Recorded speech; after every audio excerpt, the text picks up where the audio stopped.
అందరికీ నమస్కారం. తాడిపత్రి నియోజకవర్గ ప్రజలకు నిన్నటి దినాన 2024 డిసెంబర్ 31 తాడిపత్రిలో ఎక్కడా లేని విధంగా వినూత్నంగా జేసీ ప్రభాకర్ రెడ్డి గారు చేపట్టిన 31st నైట్ మిడ్ నైట్ లో ఒక ప్రోగ్రామ్ ఏదైతే ఉందో ఈ రోజు స్టేట్ వైడ్ వైరల్ అయ్యింది, పాజిటివ్ వైరల్ అయిందని మేము తాడిపత్రి ఆడబిడ్డలుగా చాలా సంతోషిస్తున్నాము.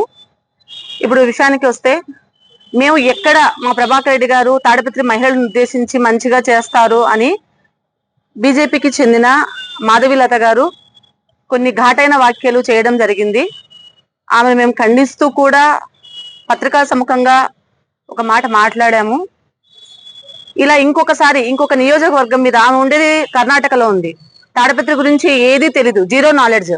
అలాంటిది ఒక రాజకీయ నాయకుని గురించి, ఒక ఎమ్మెల్యే గురించి మాట్లాడడం అనేది కరెక్ట్ కాదని ఇంతకు ముందే మేము చెప్పడం జరిగింది.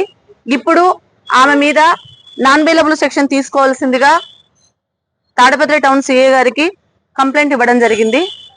ఎక్కడైతే న్యాయానికి ధర్మానికి ప్రతీక పోలీసులు అని చెప్పుకుంటారో, తమిళనాడులో ఒక చిన్న ఇష్యూ జరిగితే సనాతన ధర్మం గురించి కస్తూరి గారు మాట్లాడితే సినీ యాక్టరు ములాజు లేకుండా, ఎటువంటి ఇది లేకుండా పోలీసు వారు, తమిళ పోలీసు వారు సనాతన ధర్మానికి వాల్యూ ఇస్తూ ఆమెను అరెస్ట్ చేసి రిమాండ్ పెట్టడం జరిగింది.